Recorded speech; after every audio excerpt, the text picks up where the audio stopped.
Hey guys, welcome back to Sports with Mono and Mono. It's the 12th day of February 2022, and I'm here week after week with my partner Steve. Steve, how are Good you? mo- I'm great. Good morning, everybody. It's Saturday here in the Northeast, and we're looking at a 60-degree day. And Downright balmy. Yeah. yeah, and then tomorrow it will drop, and we'll have a couple inches of snow. Oh, Puxatawny Phil saw his shadows, and that means 6 more weeks of winter in the Northeast, I guess, right? Right, right. So listen, we got a lot of stuff to talk about, and it's Super Bowl weekend, and let's jump right into it. And I think Steve, I have the monologue this week. Right? You do, you do. I do. And our monologue is sponsored by Coriano Trucking, of course, of Summerhill, New York. And listen, we support the truckers. Let's not get into politics with this, but they're standing up for their rights. And if Coriano Trucking says that's the right thing to do, then we're all on board. Yes, we are. Yep. So, Steve, our monologue this week, and I was going to actually, my monologue was going to be the Olympics, the Winter Olympics, and how it's not resonating to me like it did in days past when you and I watched the Winter Olympics with skiing and all that kind of stuff. Right now, it's snowboarding. It seems to be the great thing. But I saw something this morning, and I'd seen it before, and it's kind of a follow up to your monologue last week of Tom Brady retiring. And it was the Tuck Rule game, right? Back in 2022, and it was that snowy day in Foxborough, and it was awesome. And Tom Brady was sitting there with Charles Woodson, and you could tell, that may have or may not have cemented the legacy that you mentioned last week on the monologue. That this guy's got 6 Super Bowls, and it was an unbelievable game. Adam Vinatieri kicked not only the tying field goal, but he kicked the winning field goal in overtime. Raiders never touched the ball. But it was a conversation. He was sitting there with Charles Woodson, who made the tackle on Tom Brady. And you just wonder, what would the future have been like for this guy? Had that not gone his way? And you could see he's sitting there talking about it, going, yeah, you know what? You guys are probably right, but the call went in our direction, and it was a game changer for the next 20 years. This is uh, Tom Brady's legacy, and he went on to win many Super Bowls. But that game was unbelievable. It was great to see the highlights, and I just wanted to bring that up because you know what? It's 2022 now. This was 20 years ago, and it was an unbelievable game. And I just wanted that to follow up on your, Tom Brady retiring. But how things could have been different if the call went the other way. And that's my monologue for this week. And I wanted your thoughts because I know you watched the game as well. I'm glad you brought this up because even though it was 20 years ago, I still remember it as if it was last week. Um, the Raiders arrived on a Saturday. It was a beautiful day. It was like 50 degrees, something like that. Bucolic, New England. Then the day of, it snowed and wet snow until you had this ridiculous amount of snow. So just to fast forward, that play to me, 20 years later, was still a fumble, right? The tuck rule. I thought so too at the Everybody's time. like, what the hell is the tuck rule, right? So then they reviewed it, and it was kind of like the first time where they went to review, if you will, right? Because it was still new going to review. And after, I don't know, 2 minutes, I'm like, you couldn't possibly overturn this, right? Yep. So they overturned it. Charles Woodson to this day, legitimate. It's a fumble. Brady's not going to comment. And the reason I bring that up, but I remember that so vividly. And then, of course, you mentioned Adam Vinatieri. Gruden calls a timeout for the game winner, but Vinatieri says, you know what that did? They gave me extra time to clear a little snow. Whatever. Exactly. Right. That's what he said. But, Yeah. but right. In retrospect, the legacy of Tom Brady really began there.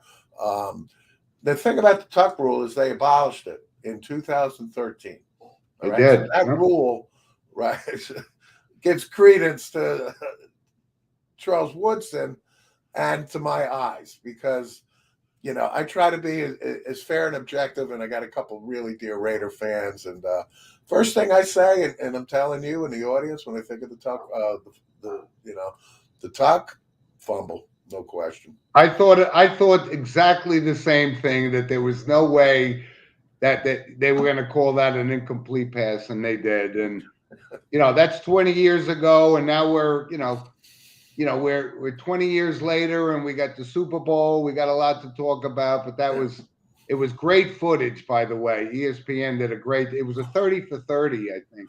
Yeah, highly recommend seeing it. Big And then time. just real quick, it wasn't just that cemented Tom Brady's legacy. The Raiders were winning this game 13-3. And in the second half, Brady, led New England. I think it was like a 67-yard drive. Brady ran it in from 6 yards. But the point is, you could see Tom Brady, Focused. machine-like in the early stages. So, Yeah. Tom Brady led them to a victory. So obviously that tuck play was instrumental, but the New England really won the game. It was just an unbelievable turn of events. But that leads us into Super Bowl weekend, Steve, and the big game is finally tomorrow, right? With the 2-week break in between. Got a lot chance to see Joe Burrow, and he's kind of the fan favorite right now. And you like I said, you've been in his corner from day one, and he's going against Matt Stafford and Aaron Donald. And what do you think about the game? It's finally getting ready to go underway, right? Well, before we do, we have a Facebook user. Is this a monologue question? So yes, and then Jim asked for my opinion based on the monologue. Yeah. So just to answer that real quick. So what do I think of the game? I've been torn all week, Me back too. and forth and back and forth, because as I said previously, I'm in the Joe Burrow business. I have a lot of Joe Burrow stock. He's got a pretty good record in big time games, like 7-0 record. That's pretty good. Correct. However, and this is kind of gets back to like my Tom Brady thing when I said insanity is doing the same thing over and over again when I would bet against Tom Brady. But if I just have to look at this subjectively, the LA Rams are home. The LA Rams have Matt Stafford, not Jared Goff. This is Sean McVay's second try at the Super Bowl. You have Aaron Donald up front. You got Cooper Kupp. As much as I hate Odell Beckham, he's still a weapon. You got Von Miller. I just think the Rams have too much firepower here. And, Joe Burrow is going to keep the Bengals probably in the game for as long as possible. But I have to go with the LA Rams here, just being objective and through my analysis. So, well, listen, my pick with the points is I have 4 points with the LA Rams. And all right. Well, I don't care about the points, but I've been thinking about this. So, like 2 weeks ago, tomorrow, I was 100% sure I was going with the Rams. And then Burrow steps up and moves them on to the Super Bowl. And then I was on the fence going, is this a Cinderella thing with Joe Burrow? Can this really happen? Can the Bengals win their first Super Bowl? And then I started to waver, and I said, but then just like you said, I look at the overall picture with Sean McVay, the all-in kind of thing. I can't win this with Jared Goff. I need somebody else. And he picked Matthew Stafford. And you and I have been watching Matthew Stafford since his days at Georgia, right? Number 1 pick overall. Right. Second time in a Super Bowl. You got two number 1 picks overall battling them out. And then I go, you know what? But if I look at it, forgetting the normal, as long as they don't turn the ball over and that kind of nonsense, right? You got 2 great quarterbacks, and listen, One's going to the Hall of Fame already. The other one's probably getting there. I think he's got a chance, to cement his legacy. But I look at the X factor, and I do think Aaron Donald, and you and I have talked about this, time and time again, that we value guys that just come to work every year, and he's been doing it for 8 years, and he's going to be a factor. So, after my wavering was done, I just said, let me look at both sides of the ball. And I think there's more talent on the Rams side than there is on the Bengals side. And I think Burrow will get his Super Bowl at some point. But I think Cinderella slipper turns into a Timberland boot, and I just don't see it happening this week. Yeah. So I'm going, and listen, I'm going with the Rams. And, regardless of the points, my feelings on this, and I just think it's, who's going to win the game, and I'm going with the Rams. Okay, yeah. And again, back to Aaron Donald. Even if, the weakest link for Cincinnati, everybody can agree, is their offensive line. Right. So if they double team, triple team Aaron Donald, he's still a force, except frees up Von Miller, it frees up blitzing, it frees up so on and so forth. So, yeah, I think Aaron Donald here in this game is actually the tipping point, deciding point. And again, back to Matthew Stafford, just watching him this year, he's been just very good. And in the playoffs, he's been very good. He hasn't thrown that death knell interception. Could he do it tomorrow? Possibly. But I think Matt Stafford is prepared.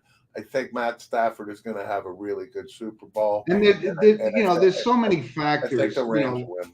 Yep, and it's going to be hot. It's going to be just a beautiful venue for the Super Bowl. And you and I haven't missed a Super Bowl since we were 7 probably, right? Well, First one I vividly remember, we were too young. Right. First one I vividly remember was the Cowboys and the Colts and the Jim O'Brien field goal and that kind of stuff. Right. And here we are, this is Super Bowl 56. But you know what? When you look at it, it lines up to be a great game. And sometimes it's a bust. Sometimes it's a great game. Yeah. But I really do have to think if I was going to be a miss and I went against Matt Stafford and Sean McVay, who I think is just outstanding coach. He's been there before, lost it, didn't like it. No. So I don't think he's coming away empty-handed, and that's my pick for the game. I'm going with the Rams. Yeah, okay. There you have it. Right, so Steve, a lot of other things happen in the NFL while, this is all going on. And, of course, it was Luv Smith gets hired by the Texans, which was, to you and I both, quite a surprise. His record isn't, outstanding enough to warrant, getting the job over a Brian Flores or somebody, or an Eric Bieniemy, which we talked about. So it seems like the recycling of these coaches, to make a point, whatever that point may be. I just wanted your thoughts on that because, you know what, that was a big surprise to me, him getting that job. Well, as soon as I heard not even when he got hired, that they were talking to him about hiring him.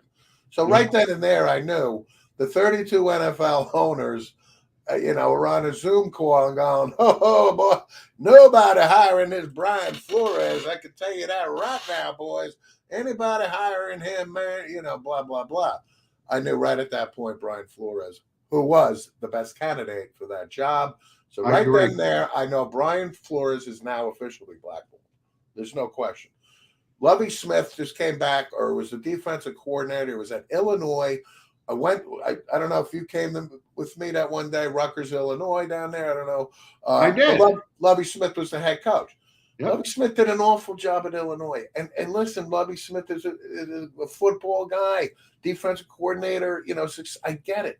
But Lovie Smith to be the freaking the token black guy to be the head coach of the Houston Texans. I think it would have made a great statement. I think it would have made a great statement for the Texans to hire Brian Flores. I do too. And, they missed the mark, but that's the Texans. And again, Lovie Smith, had a respectable record, with the Chicago Bears and so No forth. question. But, Yeah. but this is a young coaching man's game. And Right. to recycle Lovie Smith or Eric Bieniemy, or, come on. I'm still blown away by the fact that he hasn't gotten a job. I mean, I don't know. And you brought this up before that, maybe there's a skeleton in the closet, but otherwise the Texans missed the mark on this. And they're going to wallow in Lovie Smith's 500 career record, for the next 2 years or 3 years, whatever it may be. Right. So Crazy. This guy, Nick Caserio, who's the executive now in Houston, came from New England. Yeah. And highly touted and great resume and so on and so forth. I don't have I'm done with Nick Caserio now. I don't have any respect for this guy now. Well, we have a Facebook user who regarding Eric Bieniemy brings up, there's a sexual assault probably charge, allegation at least in college, and that's something that but it hasn't hindered his development as a coach and a coordinator in the NFL for 8 years. I understand, but when I said skeleton in the closet, at least we have a little bit more clarity about it. If there's something there, then I get it. But I think there were more qualified black coach candidates than Lovie Smith, and that's our point. Yeah, exactly. So, Steve, this is a topic that you and I have very passionate about. We got some feedback from our brother Thomas yesterday on the NFL Hall of Fame inductees. And we're going to go down the list. We're a yay or nay, right? First ballot kind of thing. There were a bunch of surprises, to say the least. There were a couple that finally, like Cliff Branch getting in, long overdue. You know what? And they could have done that long before he passed away 3 years ago. Absolutely. And again, we've talked about when guys get in posthumously. Yep. Cliff died 2 years ago. I think it's 71, and this is another one that I feel bad about. Right? This is a guy that I wish he was still alive to. It's one of those where you say, if Fred Biletnikoff is in, then Cliff Branch had to be in because he was part of that same Oakland Raiders, mystique kind of thing, and long overdue. So I have no problem with him getting in. But there were a couple others I want to throw out to you about whether or not. A couple right off the top of my head. Richard Seymour, Hall of Famer? I think Richard Seymour was a hell of a football player. He absolutely was. I don't think he's a first ballot Hall of Fame type of guy. I mean, that's a Warren Sapp insult to me. Right. To be honest with you. And who was the guy that we always put as the prototype? If you're not in the Hall of Fame, then these guys don't belong, and that's Joe Klecko. Right? Yeah, and again, you don't even hear Joe Klecko's name. You don't even hear it. And it's really one of the most mysterious things. I don't get it. Joe Klecko is so respected by his peers. Okay, it's insane.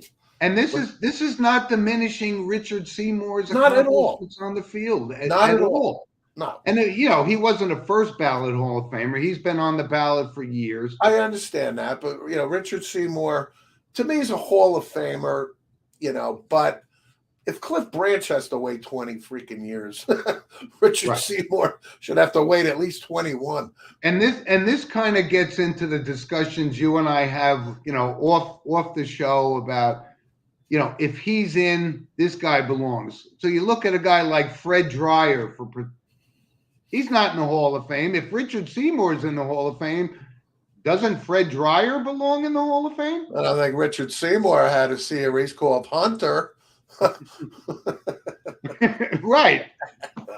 And the only guy to record 2 safeties in 1 football game was Fred Dreyer, right? Right. Fred Dreyer. Let's bypass that and move on to another guy. Right. And there's another guy that was elected to the Hall of Fame, and it's, again, not a knock on him. He was an excellent player when he played, but Bryant Young, right? Yeah. There are guys, if Joe Klecko's not in the Hall of Fame, then Bryant Young doesn't deserve to be in the Hall of Fame. Yeah, when I saw Bryant Young, and Bryant Young is from Notre Dame, and Bryant Young, played for the Niners, and Bryant Young was a hell of a football player. Yeah. He's not Joe Klecko. I'm sorry. And it happened. It helped to have Charles Haley, Of and course, guys. and have the supporting cast. Again, but this is not a knock on a Seymour or a Bryant Young, but then Joe Klecko belongs in the Hall of Fame, and I can't speak that enough. And we do comparisons about another guy. Here's another guy, Sam Mills from Montclair State, right, in New Jersey. Yeah, right. Part of one of the best trios in linebacker history, right, with Ricky Jackson and Pat Swilling, right? Right. Great player, but if he's in the Hall of Fame, why is Carl Mecklenburg not in the Hall of Fame? I don't get it. I think it's sentimentality because Sam Mills passed away of cancer, and he's Sam Mills is probably dead. Got to be over 10 years, maybe. Yeah, close to 10. Yeah. Sam Mills played at Montclair State, which is a university in our backyard here in North Jersey. It's a Division III school. Yep. USFL, he was a star in the USFL until he got to the New Orleans Saints. I think he played for the Philadelphia Stars. He did, I believe so. But okay. I as good as Sam Mills was, I don't.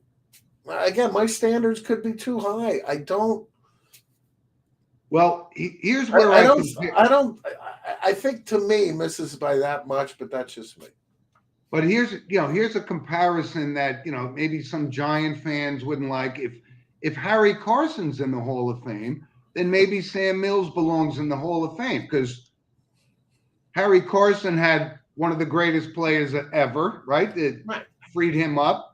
He had Carl Banks, who, if Carl Banks isn't in the Hall of Fame, I would have put Carl Banks in the Hall of Fame before Harry Carson. Exactly. To me, I don't think Harry Carson is a Hall of Fame. I just don't. Great football player, leader of the Giants. Couldn't ask for a higher character guy. Yep. Super Bowl champ. I have nothing bad to say about Harry. But I'm glad you brought that up. That if Harry Carson's in the Hall of Fame, then Carl Banks deserves to be in the Hall of Fame. Carl Banks was such a good linebacker, man.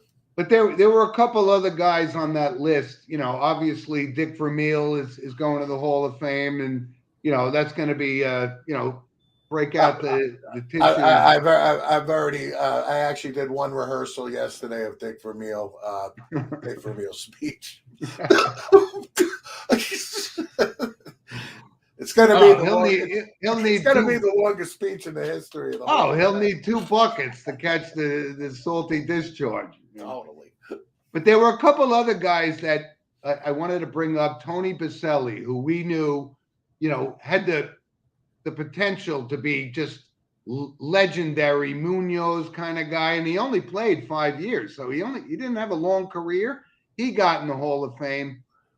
You know what? If he played 8 years, I would have said no discussion. Tony Baselli, Hall of Fame, but that's a little short career. The best I can equate it to is Terrell Davis. Terrell Davis, like a Gale Sayers, had probably the shortest, career from running backs. Tony Baselli coming out of USC, ironically, where Anthony Munoz played.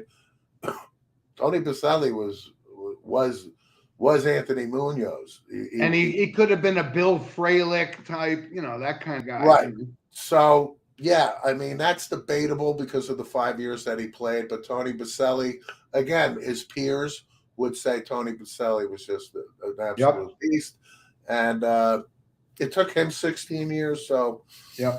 And there was another guy, I wanted to, bring this guy, Leroy Butler, up for the Green Bay Packers. And to be honest, my question was, how did he wait so long? He was a pretty good player. And but again, back to our test, Leroy Butler, yes or no? No. Took him 16 years. Again, we're talking about really good to great football players. I don't want to sound like I'm disparaging them. No, but the Hall of But our Fame standard, is but the our level standards, above. but our standards are such Yep. that, when you have And a when we bust, think when you about have it, a and bust in this building, it's because Yep. you're special. But here's a name, Steve, that you brought up, and I didn't know his numbers were so pronounced, to be quite honest with you. When we talked about Richard Seymour getting up, and you said, "What about Demarcus Ware?" And I said, "Yeah, very, very good player, but his numbers, you brought it up, like 130 sacks in 170 games.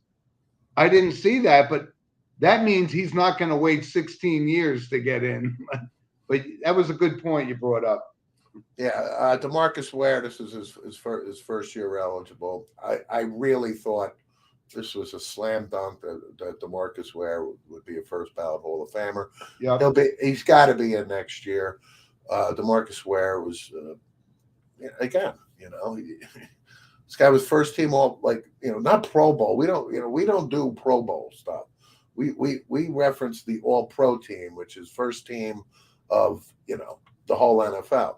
Right. They usually get that right. Yeah. Demarcus Ware was a 5-time first team All Pro, but 139 sacks in 179 games. And to think, with those numbers that he had, and that a Warren Sapp gets in on the first ballot, that kind of stuff, we're very particular about the Hall of Fame. But listen, we're happy for Dick Vermeil and look forward to his, Brian Song type speech.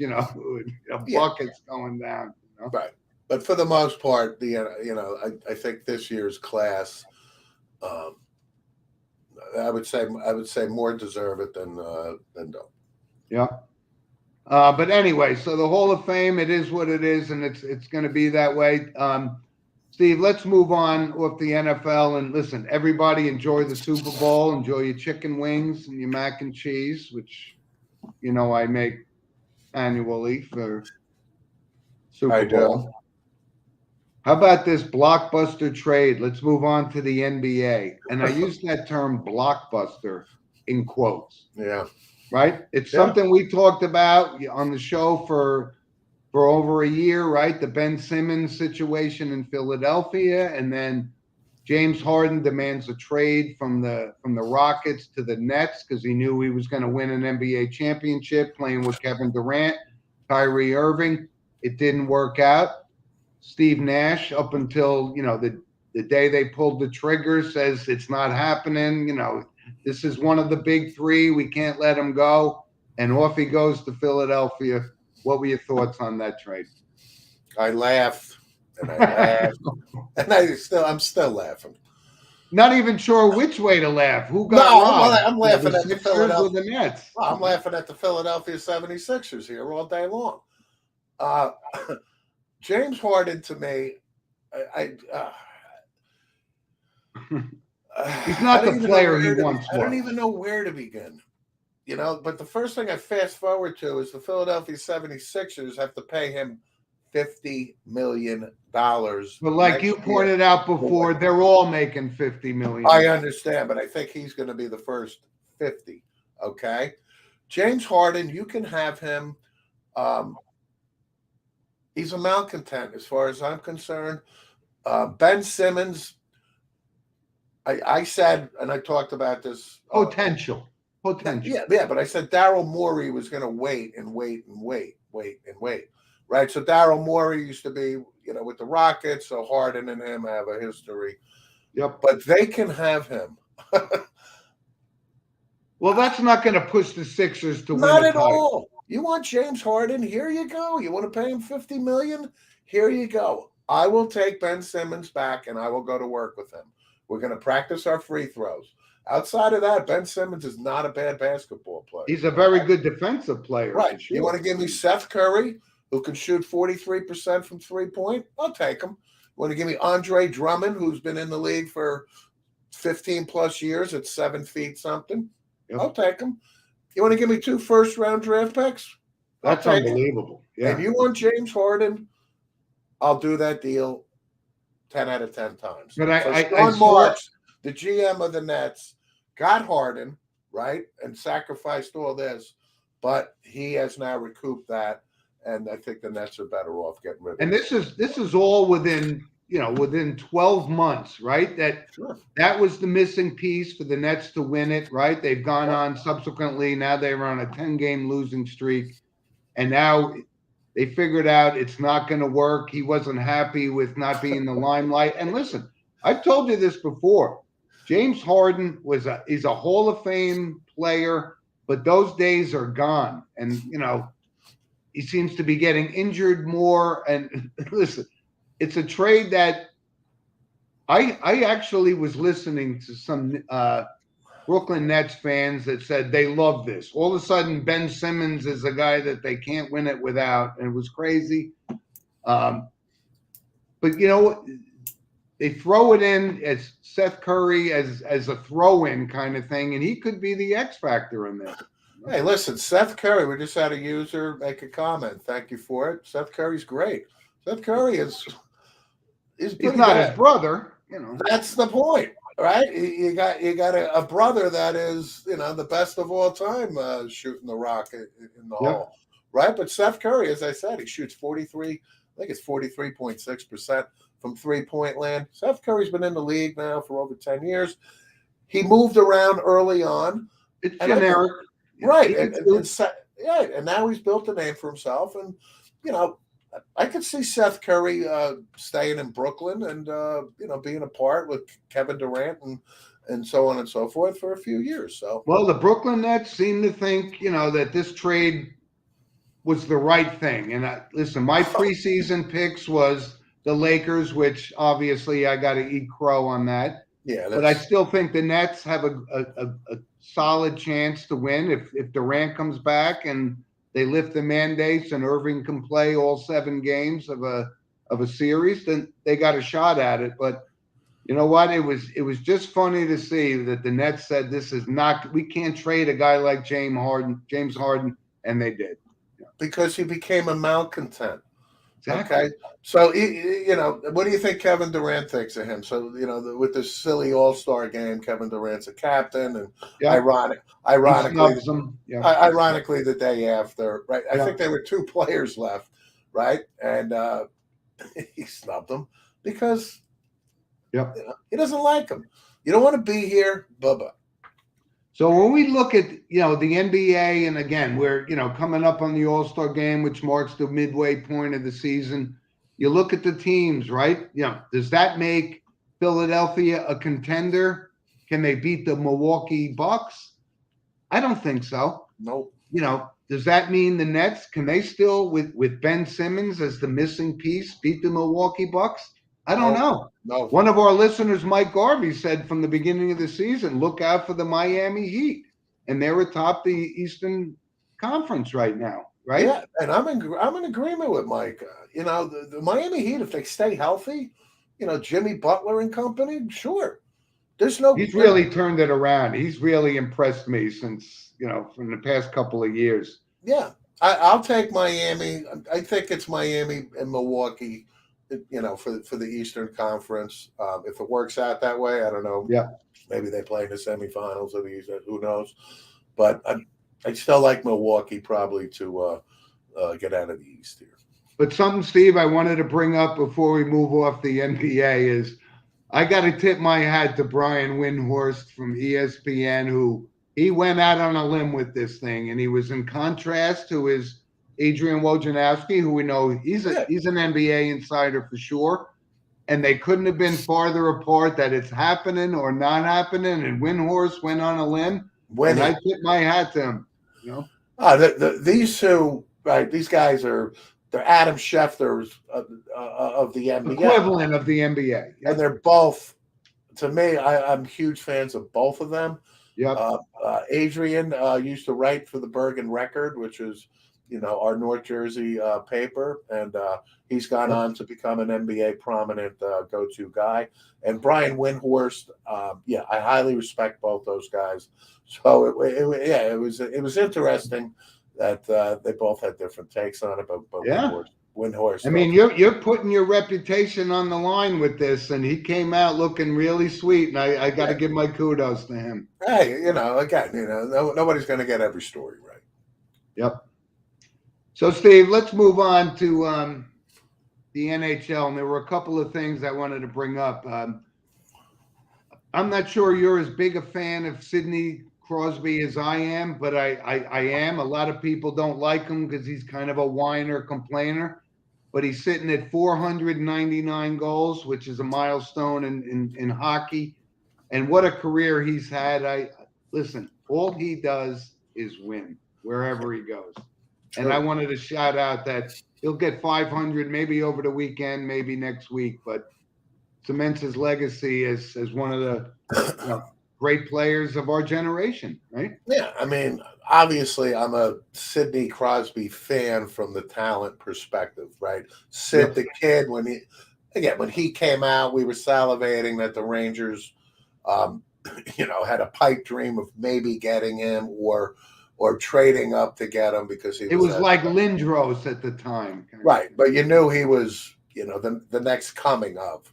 Yep. The only problem I had with Sidney was him being the whiny bitch, at times. And but Stanley Cup champion, captain, Olympic gold medalist, World Cup. Team Canada, all that stuff, his resume, he didn't disappoint. And in fact, he probably exceeded expectations. So, and he's been battling a lot of injuries over the past couple of years, but that's notable. 500 today is, notable. No. Couple other things in the NHL. The Montreal Canadiens, like, in complete disarray, right? These are the guys that made the Stanley Cup Finals last year, and now they can't get out of their own way, so they hire Martin St. Louis. Right, so it's an interim tag for him. Like you said, the Canadians are an absolute disaster right now, free falling. The second half of the season, let's see what Martin St. Louis can do. I wouldn't expect him to be the coach. Gives them experience. Jeff Gordon, who was the ex-Rangers GM, was hired by Montreal maybe 2-3 months ago. So he's breaking it down, which he just did with the Rangers, and they're going to build it back up. So, and there was a couple other things with the Edmonton Oilers fired their head coach, right? Dave Tippett. Yep. Same talent, it's just not working out this year. And who takes the fall? The head coach, right? Always, no doubt. Especially in hockey, right? Yeah, I mean, you got the best. One other point I wanted to bring up, Steve, with Tuukka Rask retires finally, right? Yeah. I mean, he made a valiant comeback, and from a Boston Bruins perspective, he's great, but he never won a Stanley Cup, which was surprising to me. I thought he at least had one. Great career, 15, 16 years in the league. Yeah, great goalie. There's no question about it. And when you think of Tuukka Rask, I would say the first thing you would think of that he won a Stanley Cup. So it's kind of made the finals twice as a starter and once as a backup. But Tuukka Rask was loved by the Boston Bruins. Again, I went to college, Boston University, so I'm well entrenched. Rich in history, Right, but I'm well entrenched in the Bruins. One of my dearest college buddies, Robert Fitzpatrick, a.k.a. Fitzy, season ticket holder for the Bruins. And what can I say? He's loved. The Boston fans love Tuukka Rask. So hey, look, they're going to retire his number like the Rangers did with Lundqvist without winning a Stanley Cup. That's the irony there, right? Yep. And how about this guy Brian Marchand from the Boston Bruins? Brad. He's one of those pesky, hacky players, and you know what? They suspended him for some dirty play, and you know what? He's really, really good, but he's dirty. Right. So if this is actually a silly thing, because if you look at the video, the goalie, the visiting goalie has the puck on his stick, and he turns around facing the glass behind the net, and was going to throw it to a fan. And Marchand comes skating by and bats the puck off the guy's, stick. It's a douche play, right? But Brad Marchand has been suspended 5 times for a lot of dirty stuff, right? Yep. So Brad Marchand was interviewed, I saw the other day, and he didn't think it warranted suspension of 6 games or what he got. He said, but this guy, he best I can say is he's the guy you want to have on your team. Yeah, that's what I'm leading to. You can't stand him, but when he dons your uniform, and the equivalent I could give is Ulf Samuelson. When he played for the Pittsburgh Penguins as Tiger Williams. Yeah, but Ulf Samuelson, we hated as equally as we hated Dale Hunter on the Washington Capitals. That's right. But Ulf Samuelson became a Ranger, and all was forgiven. Yep. But Marshawn, I really wish somebody would just beat the crap out of this guy. Really. I'm actually surprised somebody didn't take him apart and pull him out on a stretcher. And listen, one other note before we move off hockey, Steve. One of our listeners said that Tuukka Rask was better than Heinrich Lundqvist. And I go, okay. That's obviously coming from a Bruins fan as opposed to a Rangers fan. I don't think so. Like, again, Henry, his numbers retired. Yep. Mike Richter, Eddie Giacomin, Henrik Lundqvist. Yep. But Mike Richter, all 3 of their numbers are hanging from the rafters. Mike Richter, Giacomin, Lundqvist. I think so. Agreed. Tuukka Rask, I agree with with our listener. I do too, actually. Before we move on to our random points of interest, I just want to say our previous segments were sponsored by Lynch Toyota of Manchester, Connecticut, and hope they enjoy the Super Bowl. I know they're relishing in the fact that Mike was the president of Lynch Toyota, was big Tom Brady fan, and I know he appreciates us opening the monologue with that. And thanks for their support. Thank you, Mike. So, see, we move on to our random points of interest, and I wanted to bring this up because we were just talking about hockey. So one of the coolest goals, and the kid's 16 years old, is Connor Bernard, right? Plays for the Regina Pats of the Junior Hockey League. What a move! So this guy immediately goes on the radar as one of the the next Alexis Lafreniere, who's going to be the obvious first round pick. But what a goal! If you haven't seen it, look it up on YouTube or something, and it was awesome. But between the legs, backhanded, just magical. You saw it, right? I did, and you did. Yeah, I mean, this kid's now on the radar, and you'll be hearing about him come draft time. What a move! Yeah, really, it was special. And one of these other things I wanted to bring up was from a random points was that shot that Jordan Spieth had to take at Pebble Beach. Did you see that? Yeah. I mean, you and I are not big fans. Once we get up to the 5th floor, we start holding on to railings and stuff, right? I would never have taken that shot in 1,000 years. No, I nope. Give me the penalty and I'll move on. Give me a stroke. Exactly. I'll drop 3 football fields away from the cliff. Not a chance I'm taking even a hint of a chance. But it was great to see, and it's Tom Hoagie actually wins his first thing, beat Jordan down the line. But that shot, if you haven't seen that, I mean, just beautiful. The venue. We've talked about Pebble Beach being the most beautiful venue in golf, right? And what a shot. I mean, I just wouldn't have gone anywhere near that ball. 2 things I can guarantee when I play golf that I'm not dying of. One is falling, potentially, like Jordan Spieth could have, right? And the other one is I'm not getting eaten by an alligator because I would never be close enough. Yeah. Well, the alligators are more prevalent in Florida, but yes, it was you got to see it. If you haven't seen it, it was nerve-wracking for us. That was fun. Real quick, let's move on to our that kid who won the tournament, went to Tom Hoagie or something. Tom Hoagie, yeah, he it's been on the tour for a long time, and this is huge for him. He's going to play the Masters now. He gets a 2-year exemption, and I thought it was cool. I mean, Spieth was right there, but this guy beat them. And my Pebble Beach pick before the tournament was I thought Bill Murray, this was going to be his year to win it, but it didn't work out. Yeah.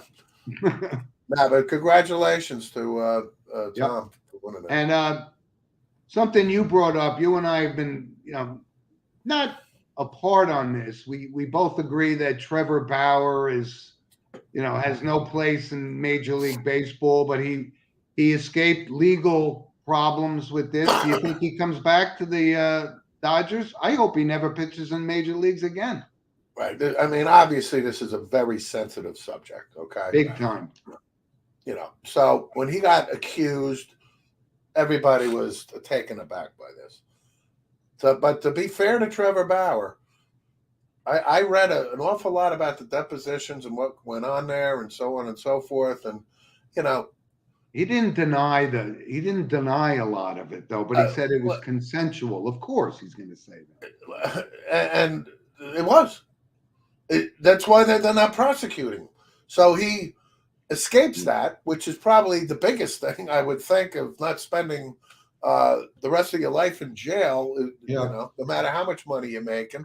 Yeah. But Major League Baseball now, he's going to have the longest suspension ever. There's no question about it.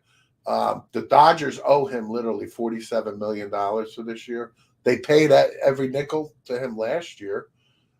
I can see Bauer missing a year. I can see maybe in 2 years. I can't see him ever wearing a Major League uniform. I'm sorry. Listen, innocent till proven guilty, and he was never proven guilty. But listen, so that's why I said it's very sensitive. So. It is sensitive. But another random point of interest: the Niagara Purple Eagles beat Rick Pitino and his Iona Gales in a big upset last week. Huge, Jerry. Huge.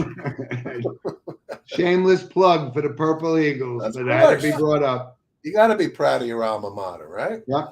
And one other thing, Steve, one other random point. This whole situation with Auburn and Brian Harsin, the head coach, what's going on there? And they decided they're going to keep him. Yeah. But, 20 players transferred. They can't keep a coach, on the staff. Yeah.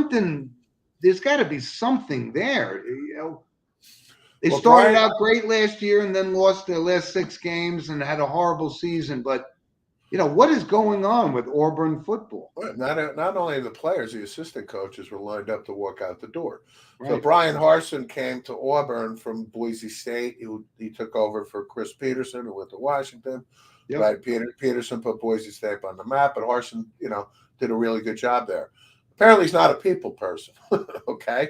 But Auburn went through this whole inquiry, and at the end of the day, I don't know, the fact that they would have to pay him $20 million maybe factored into it a bit, but they reprimanded him and said, you got to change your ways, and we shall see.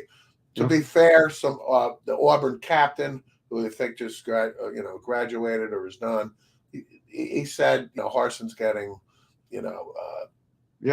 disgruntled players, and he's not such a bad guy. Yeah, but to that extent, they just said, "Oh my God, there's got to be so much more." I thought he was going to get fired just based on that, but they're keeping him, and we shall see. But he's got to win. He's got to go. He's got to win, and he's got to beat Alabama if he wants to keep his job, right? Right. And then the basketball coach at Auburn, who we talked about, Bruce Pearl, one of our least favorites, Auburn in college basketball. Lost to Arkansas, to our loyal listener, Walt, Suey, Pig Suey. I was so happy because I despise Bruce Pearl. I despise Auburn. I don't like Auburn really in anything. So I was actually happy that Auburn. You gotcha. So anyway, Steve, let's wrap up with our notable passings. And, unfortunately, there were a couple in the world of sports. Jason Giambi. Actually, turns out it was ruled a self-inflicted gunshot wound. Jeremy Giambi, not Jason. Oh, I'm sorry. Yes, you're right. 47 years old, Yeah. And again, we've talked about the whole mental health issues. It's a real problem, and that was a notable for sure. Oh, there's no question. If you watch the movie Moneyball, which a lot of people have, about the Oakland A's, Yep. Brad Pitt playing, Billy Bean. Jeremy Giambi was featured prominently in the movie, or the character. He was a douchebag. He was an asshole. Really, flat out. A complete asshole.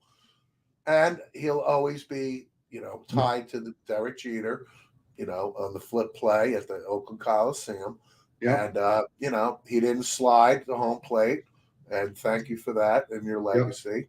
But to be honest, when I heard Jeremy Giambi passed away during the week at the home of his parents, I thought suicide or a drug overdose.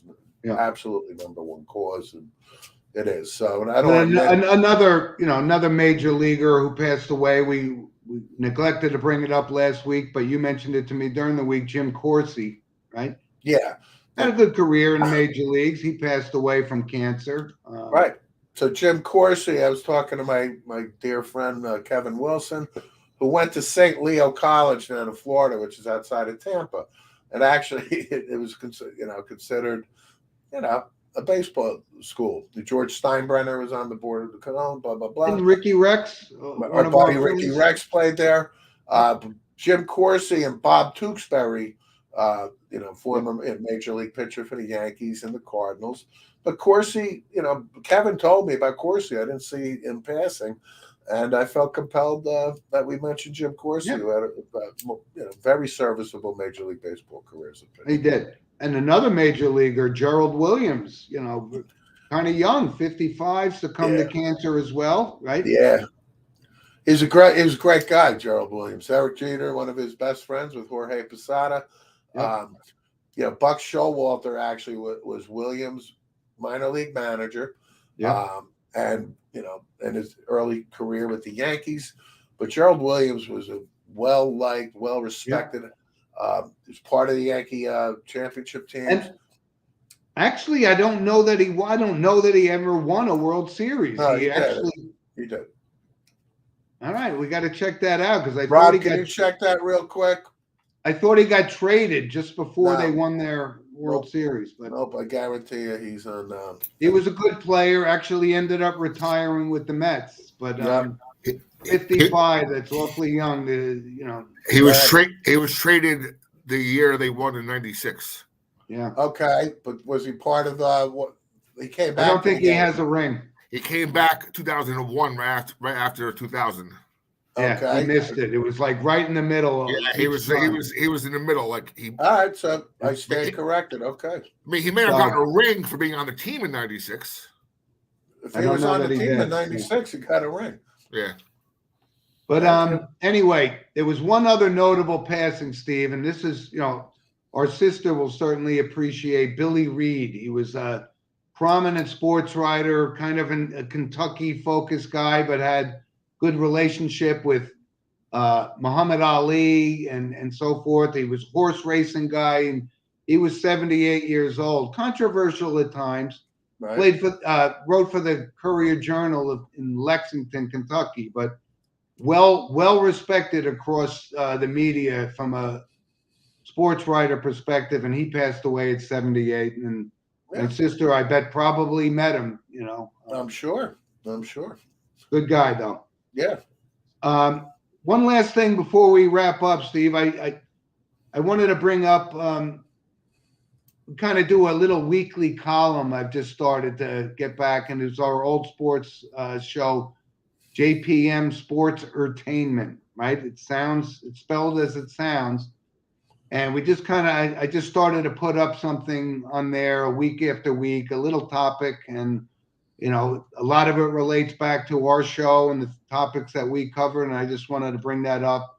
It's www.jpmsportainwent.com. Good. Hey, one of our Facebook users confirmed Gerald Williams won 2 rings with the Yankees and the Marlins. Okay. I stand corrected. Then. Okay. But before we wrap up, I just wanted to give a shout out to one of our loyal listeners. Michael Garvey's birthday was this week. And Michael, happy birthday. I sent him a picture of Jack Ham, so that would tell you how old he was. Really? but he's a loyal listener to the show, and happy birthday, Mike. Happy birthday, Mike. So thanks for joining us, everybody. And listen, please send us an email at sportswithmonoandmono@gmail.com. We love hearing from you. We'd love your thoughts. And I guess, Steve, just, enjoy the Super Bowl to our loyal listeners, right? That is correct. And yeah, that's it. I mean, eat and be merry. Enjoy the Super Bowl. And we'll Go catch Rams, you guys next week. Yep. You got it. And I love having Rob. Thanks for, Rob, thank you. FacebookLive.com kind of thing. And we're excited to be here, and we look forward to next week. And obviously, we'll do a Super Bowl recap. Yep. Catch Have a up great with you week, next week, everybody. guys. Thanks.